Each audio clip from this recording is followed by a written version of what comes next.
Hello students, जैसे कि आप लोग जानते हैं क्लास 10th का चैप्टर ट्रायंगल चल रहा है। थोड़ा सा हार्ड चैप्टर है, लेकिन अगर ज़्यादा प्रैक्टिस की जाए तो मुश्किल कुछ भी नहीं होता। अगर थोड़ी सी आप लोग प्रैक्टिस करें तो बात बन सकती है। मेहनत कीजिए। और वैसे भी जैसे कि आप सभी जानते हैं, फिलहाल जो आपकी क्लासेस चल रही है ऑनलाइन क्लासेस ही चल रही है, तो थोड़ा इसमें और क्योंकि चैप्टर थोड़ा सा कठिन, इसके बाद आपकी वो क्लास चल नहीं रही है तो थोड़ा मुश्किल सा काम है, लेकिन फिर भी कोशिश करते हैं आप और हम दोनों मिल करके।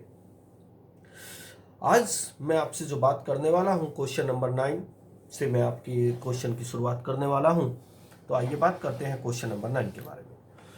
अगर मैं क्वेश्चन नंबर 9 में देखूं इन फिगर, ये फिगर आपकी बुक में बनी हुई है बच्चों, डी ई पैरेलल टू ए सी। जो ये डी ई है ये ए सी के पैरेलल है, अर्थात डी ई पैरेलल ए सी, यानी कि जो डी ई है प्यारे बच्चों, ये डी ई ए सी के पैरेलल है। और कंडीशन अलग दी गई है, B E upon E C, यानी कि B E upon E C is equal B C upon C P, B C upon C P. ये कंडीशन, यानी कि ये बात बता दी गई कि डी ई ए सी के पैरेलल है, और ये कंडीशन मुझे अलग से दी गई है।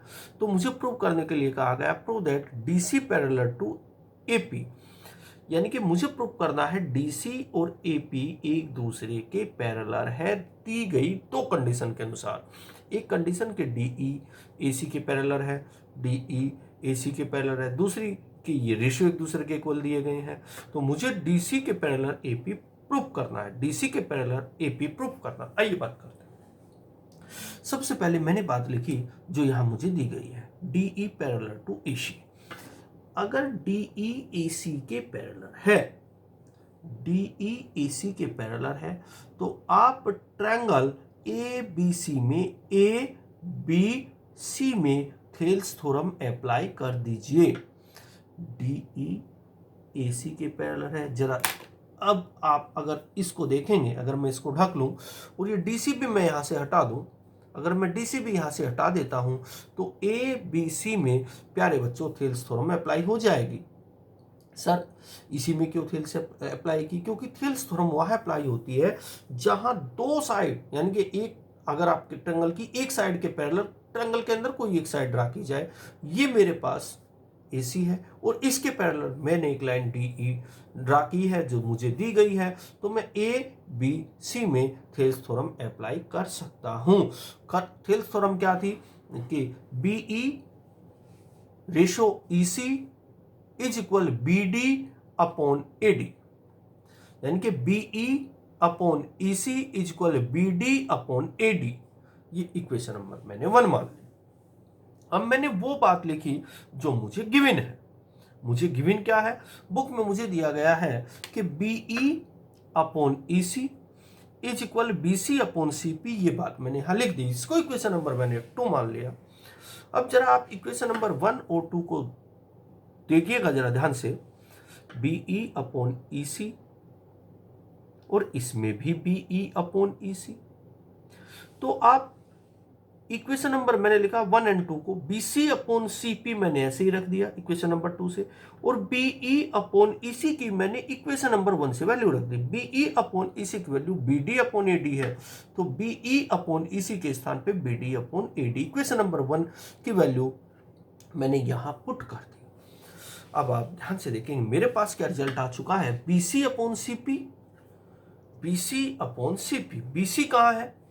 BC अपॉन CP, यानी कि ये वाली साइड अपॉन CP, ये वाली साइड, यानी कि BC upon CP upon BD upon AD, BD upon AD, यानी कि ध्यान से देखिएगा BC upon CP, BD upon AD, यानी कि जो रेशो BC का CP से आया है, जो रेशो BC का CP से आया है, जो रेशो BC का CP से आया है, वही रेशो BD का AD से आया है। इसका मीनिंग क्या होगा कि BC upon CP, BD upon AD। अरे ये तो थेल्स थ्योरम है।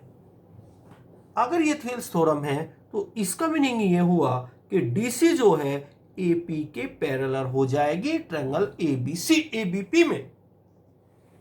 तो यही बात मैंने यहाँ लिखी है कि जो डीसी है वो एपी के पैरेलल हो जाएगी बाय कन्वर्स, डीसी एपी के पैरेलल हो जाएगी by converse basic proportionality theorem अर्थात थेल्स थ्योरम की कन्वर्स से। एक बार और समझिएगा बच्चों, क्वेश्चन में क्या कहा गया है। थोड़े से समझाने भी मुश्किल से होते हैं इस तरह के क्वेश्चन, और बच्चे ऐसे क्वेश्चनों में थोड़ा सा कम माइंड लगाते हैं। यही वो जगह है, यही वो चैप्टर है क्लास 10th के लेवल के आधार पर जो थोड़ा बच्चों को कुछ कम समझ में आता है, यही बच्चे के मार्क्स कुछ कम रह जाते हैं। चलिए बात करते हैं क्वेश्चन नंबर 9 के बारे में। आपको ये फिगर दी गई है, इस फिगर में पिक्चर आपकी बुक में बनी हुई है, DEAC के पैरेलल है। तो DEAC के पैरेलल है, जब DEAC के पैरेलल है और एक ही कंडीशन दी गई है तो मुझे प्रूव करना है DCAP के पैरेलल है, तो DCAP के पैरेलल। तो मैंने क्या लिया, पहले इस कंडीशन को उठाया DE, सबसे पहले मैंने इस कंडीशन को उठाया DE parallel to AC, DE parallel to AC, DE AC के पैरेलल है, ये गिवन है। DE अगर AC के पैरेलल है तो मैं ABC में थेल्स थ्योरम अप्लाई कर सकता हूँ, अर्थात ये वाली साइड इस साइड के पैरेलल है, तो मैं लिख सकता हूँ BE upon EC, BE upon EC equal BD upon AD, BD upon AD equation number 1। अब मैंने वो बात लिखी जो मुझे गिवन है, गिवन मुझे दी गई है BC upon CP is equal BE upon EC, ये क्वेश्चन में मुझे दिया गया है। मैंने यहाँ लिखा फ्रॉम 1 and 2 से BC अपॉन CP मैंने एज इट इज उतारा इक्वेशन नंबर 2 से, और BE अपॉन EC की वैल्यू बच्चों मैंने इक्वेशन नंबर 1 से डाली। BE अपॉन EC की वैल्यू मुझे BD अपॉन AD दी गई है, तो BE अपॉन EC की सीट पर मैंने BD अपॉन AD डाल दिया, BD अपॉन AD। अब आप देखेंगे BC अपॉन CP अर्थात BC upon CP, BC upon CP जो मेरे पास रिजल्ट आया है BD अपॉन AD, अर्थात ये वाली लाइन इसके पैरेलल बन रही है, ये थेल्स थ्योरम इसमें अप्लाई हो चुकी है, तो मैं कह सकता हूँ DCAP के पैरेलल है, तो DCAP के पैरेलल है। चलिए अगले क्वेश्चन के बारे में बात करते हैं।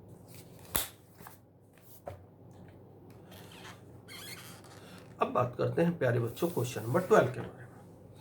क्वेश्चन नंबर 12 में आपको जो बात बताई गई है, एक पिक्चर बना के दे दी गई। In figure AB parallel to CD, AB CD के पैरेलल है, OA की वैल्यू दे दी गई, OA की वैल्यू दे दी गई, OB की वैल्यू दे दी गई, OB की वैल्यू दे दी गई, और जी OC की वैल्यू दे दी गई, OD की वैल्यू दे दी गई, तो X की वैल्यू पूछी गई।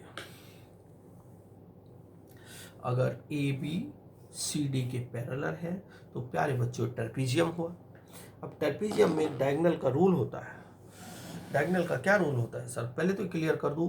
ट्रेपीजियम में एक डायगोनल तो आपका AC हो जाएगा, एक डायगोनल आपका BD हो जाएगा। कितने डायगोनल हुए? तो अब डायगोनल एक दूसरे को O पॉइंट पर कट कर रहे हैं। अगर ये डायगोनल O पॉइंट पर कट कर सकते हैं तो डायगोनल की एक प्रॉपर्टीज होती है। सर क्या प्रॉपर्टी होती है? OD अपॉन OP, यानी कि एक डायगोनल के जो दो हिस्से बने हैं, भाई ये डायगोनल अगर मैं BD की बात करता हूँ तो OD अपॉन OB, OD वाला यानी कि छोटे वाला हिस्सा ऊपर और बड़े वाला नीचे हिस्सा। इसी प्रकार AC के भी दो हिस्से बन चुके हैं, एक OC और एक OA। तो भाई आप ध्यान कीजिएगा, पहले मैंने OD ऊपर लिया, बड़े वाला हिस्सा नीचे लिया, तो यही रूल इधर इस वाले डायगोनल में भी लगाना है, OC अपॉन OA। ये आपके डायगोनल की अगर कोई ट्रेपीजियम के दो डायगोनल, अगर ट्रेपीजियम के दोनों डायगोनल इंटरसेप्ट करें तो उसके लिए प्रॉपर्टी होती है बच्चों, जो छोटी क्लासेस में आपको सिखाई गई होगी, 8 क्लास में शायद ये है। अच्छा, अब ये रूल मैंने यहाँ रखा, OD की वैल्यू रखी बच्चों। OD की वैल्यू मुझे क्या दी गई है? OD की वैल्यू मुझे 4 दी गई है। OB की वैल्यू मुझे क्या दी गई है? x-4 दिया गया है। OC की वैल्यू मुझे x-3 दी गई है। OA की वैल्यू मुझे 3x-19 दी गई है। अब मैंने क्या किया, इनकी क्रॉस मल्टीप्लाई की, 4 की मल्टीप्लाई इधर, 4 की इधर मल्टीप्लाई की। जैसे 4 की 3 में मल्टीप्लाई करता हूँ 12x, 4 की 19 में 76x। अब x माइनस 3 की x माइनस 4 से मल्टीप्लाई करता हूँ, यहाँ से की एक्स स्क्वायर, फिर x की 3 में की माइनस 3x, 4 की x में की minus 4x, minus minus plus 12। अब आप 12x माइनस ये दोनों ऐड हो जाएंगे, 7x, 3x minus 4x 7x plus 12 x square minus एक तरह से 12x को इधर लेके जाएंगे, माइनस का हो जाएगा तो माइनस 19x प्लस 12, और 76 को इधर ले जाएंगे 88। दोनों का फैक्टर किए, आपने 9th क्लासेज में खूब फैक्टर करने सीखे होंगे। 88 के लिए ऐसे दो नंबर जिनका सम 19 होता हो, 11 और 12 है, फैक्टर करोगे तो ये वैल्यू आएगी। एक बार x माइनस 11 के इक्वल 0, तो x की वैल्यू 11 बन जाएगी। एक बार x माइनस 8 के इक्वल 0, 8 इधर आ जाएगा तो x की वैल्यू 8 आ चुकी है। अरे बच्चों, उम्मीद है कि क्वेश्चन आपकी समझ में आया होगा। दोबारा से रिपीट करता हूँ।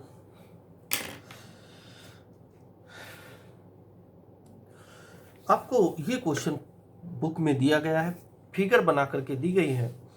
आपको A B C D, A B C D के पैरेलल दिया गया है, ट्रेपेजियम हुआ। ओ ए की value 3x minus 19, O B की value x minus 4, O C की value x minus 3, O C की value x minus 3, O D की वैल्यू 4, तो x पूछा है। अब यहाँ देखिएगा, A B parallel to C D, A B C D के पैरेलल है जो गिवन है क्वेश्चन में। ए बी सी डी एक ट्रेपेजियम हुआ, ए बी सी डी एक ट्रेपेजियम हुआ, क्योंकि ये वाली लाइन इस वाली लाइन के पैरेलल है। ट्रेपेजियम के डायगोनल जब भी एक दूसरे को एक पॉइंट पर इंटरसेप्ट करते हैं तो उनके डायगोनल का जो एक तरह से रेशो होता है वो एक दूसरे के इक्वल होता है।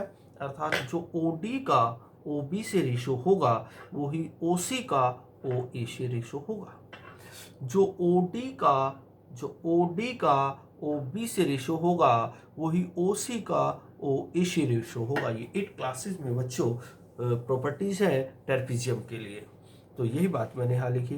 अब मैंने ओ डी की वैल्यू 4 रख दी, ओ बी की वैल्यू x माइनस 4 रखी, ओ सी की वैल्यू x माइनस 3 रखी, ओ ए की वैल्यू 3x माइनस 19 रखी। इसकी यहाँ मल्टीप्लाई की, 12x आया, 4 की 19 में की 76 आया, x माइनस 4 की x माइनस 3 से मल्टीप्लाई करने के बाद ये रिजल्ट आया। सारी पार्टी को एक ही साइड में बुलाया, x square minus 19x plus 88 हुआ। अब 88 के लिए ऐसे दो नंबर जिनका सम 19 होता है, वे दो नंबर 11 और 8 हैं। x माइनस 11 के इक्वल 0 रखा तो x की वैल्यू 11 आई, x माइनस 8 के इक्वल 0 रखा तो x की वैल्यू 8 आई। इसके बाद चलिए आगे क्वेश्चन के बारे में बात करें। चलो बच्चों, आपको अब इस एक्सरसाइज के पहले 15 क्वेश्चन करके देखने हैं। जो भी डाउट बनता है वो डाउट मैं आपको सेंड कर दूंगा। बाकी के कुछ क्वेश्चनों का मैं इमेज के माध्यम से आपके पास सॉल्यूशन भेज दूंगा। बच्चों, मेहनत करनी है और मन लगा करके पढ़ना है। जब तक आप मेहनत नहीं करोगे तो आप नहीं सीख पाओगे। जब तक आप मेहनत नहीं करोगे नहीं सीख पाओगे। मेहनत बहुत ज़रूरी है कुछ सीखने के लिए। Okay students.